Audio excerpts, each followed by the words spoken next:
छात्र छात्राओं, आज मैं षष्ठम पत्र के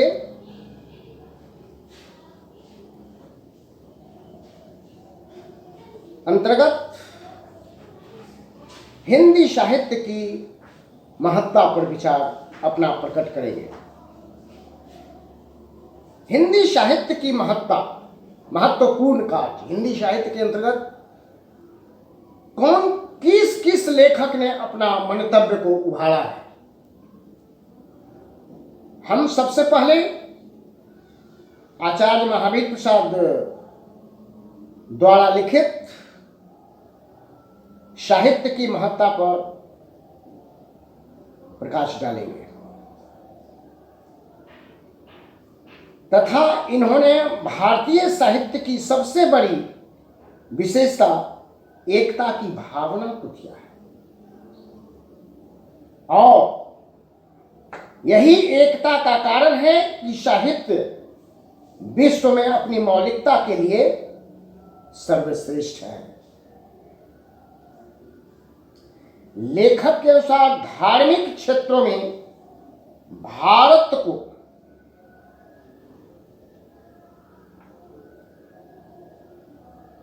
ज्ञान भक्ति तथा कर्म भक्ति तथा कर्म भक्ति के अनुसार प्रसिद्धि विशेष रूपों में प्राप्त की। उसी प्रकार साहित्य की कर्मठता भी प्राप्त होती रही है। भारतीय नाटकों में सुख और दुख के लिए अंबार है, लेकिन सबका हिंदी साहित्य के विकास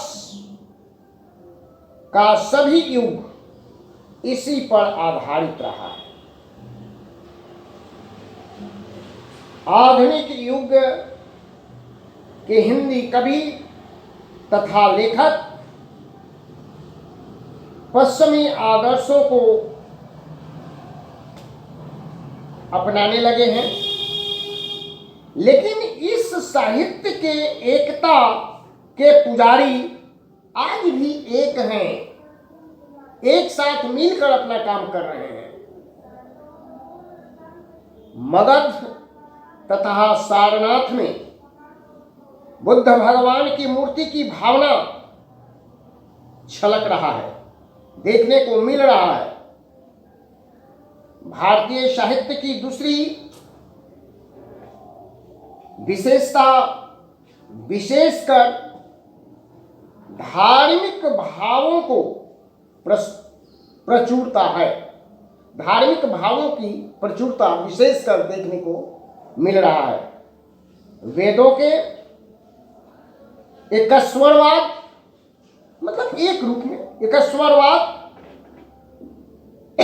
उपनिषदों के ब्राह्मणवाद तथा पुराणों के अवतारवाद तथा बहुदेवात की प्रतिमा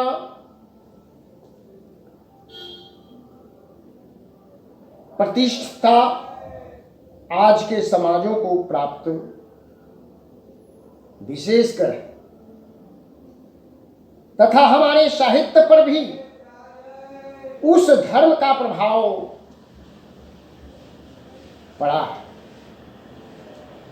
प्राचीन वैदिक साहित्य से लेकर हिंदी के वैष्णव साहित्य के समावेश की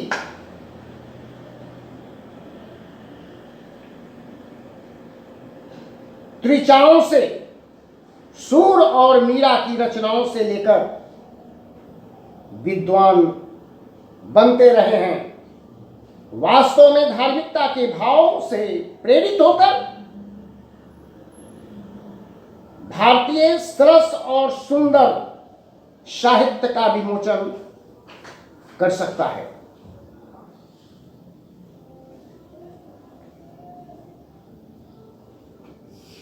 भारतीय साहित्यकार तथा कवि चिरकाल से ही प्रेमी रहे हैं।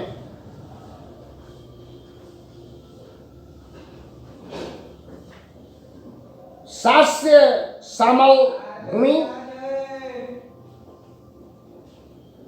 साहित्यकारों का काव्य संयम की कार्यस्थल विशेष कर रही है तथा आजकल के भारतीय उसी का पालन करते हुए चले आ रहे हैं।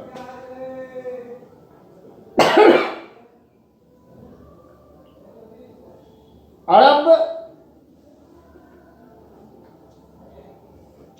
हिंद महासागर मरुस्थल में बहते हुए किसी झरने अथवा ताड़ के लंबे पेड़ों को देखकर सौंदर्य का अनुभव प्राप्त कर लेते हैं। लेखक इसी रूप में अपनी लेखनी को प्रकाशित करते हुए साहित्यकार